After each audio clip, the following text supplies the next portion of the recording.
Hi, THS educators. I'm Dr. David Evans in Family Resource Management, and I'm just going to give you an update on what's going on with us.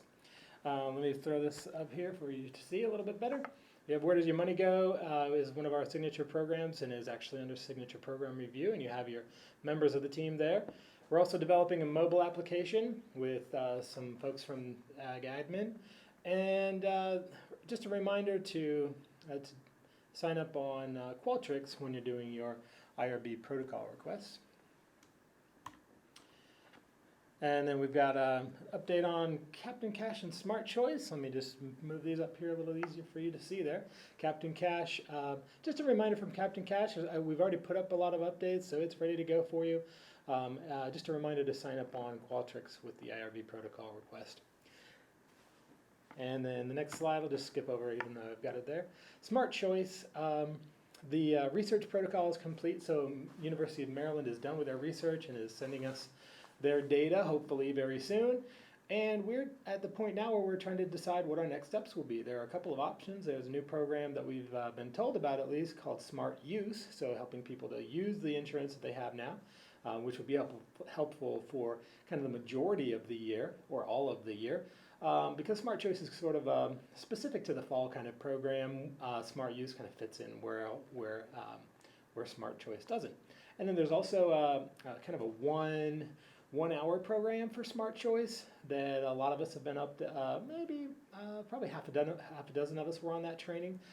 So we just need to sit down with Angie and the team and see kind of what our next steps are going to be there.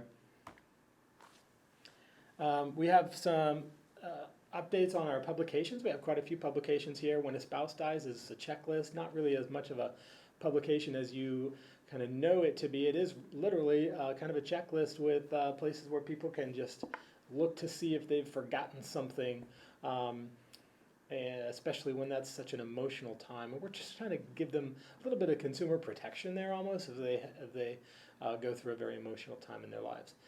Credit freeze is offered through the Attorney General's office and is something that all Americans should know about in case they need to take quick action to put their credit in a safe place. Also, there's one publication right now that covers the basics of tax credits and healthcare credits in one, and I'm thinking of splitting that up into two separate publications. Then we have the capital appreciation for retirement. That one is written up and has been reviewed. I just want to comb through it a little bit more and figure out if there's a way to make it easier to understand.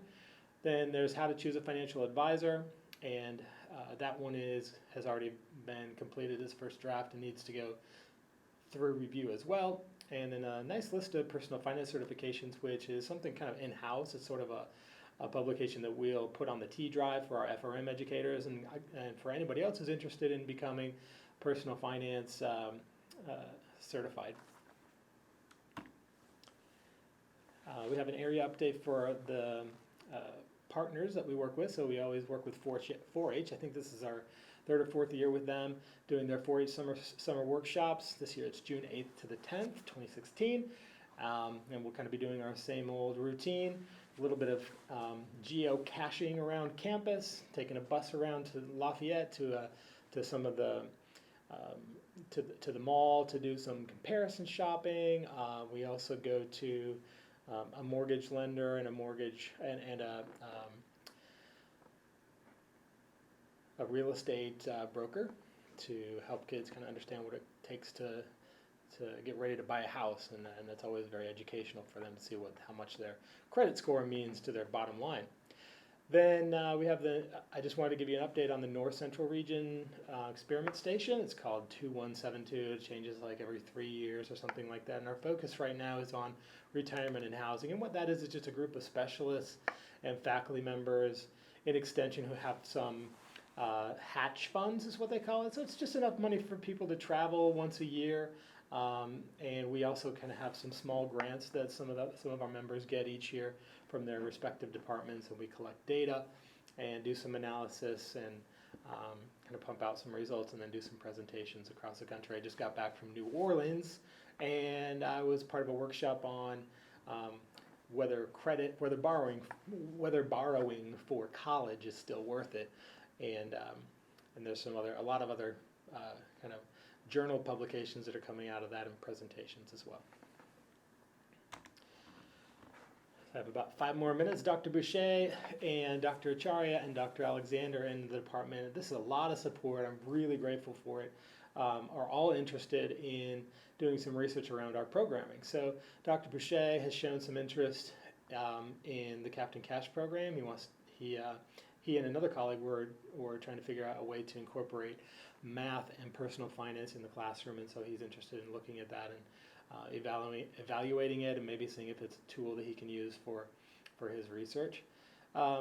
Dr. Acharya is kind of a health literacy expert. Some people may remember him coming to spring conference and doing a presentation, and he and I are looking into a kind of a co-PI program where we would look into the health information literacy of local county constituents. And then Dr. Alexander has done a remarkable kind of world-class, really out-of-this-world job of creating a program with a graduate student around SNAP-Ed. And what they did was, I'm on the research team sort of as a co-PI, but they've been the main kind of workhorses behind it. They created a program that would allow SNAP-Ed recipients to receive not only reminders, but also kind of some counseling through text messaging to help them continue to keep up with their goals. And that's gotten a lot of attention in the consumer behavior field. So more to come on that in the future. And then we have our resources that I wanted to share with you. I wanted to talk about the websites that we have.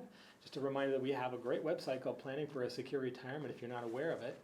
And actually I've got a presentation coming up on the State Fairgrounds campus with Naomi Bechtold and some of the other State Fairgrounds and some of the State Fairground, if not all of them, hopefully, employees. Hopefully I can turn that into a program that you can take out to your counties and teach as well. And you shouldn't need to be retirement certified to do it. Just be able to understand the website and what it is, so you can introduce it to some constituents, people out in your counties. And then Angie and I had an annual review, and Angie and I talked about putting a little bit more marketing around Smart Choice, getting a better web presence, and my department head was also interested in that kind of thing as well. So I definitely see Smart Choice becoming a little bit more webified, if you will. It'll have a bit more of a presence on the internet. Important dates, so a little bit more in the resources section. The Money Smart Week events are going to happen April 23rd to the 30th.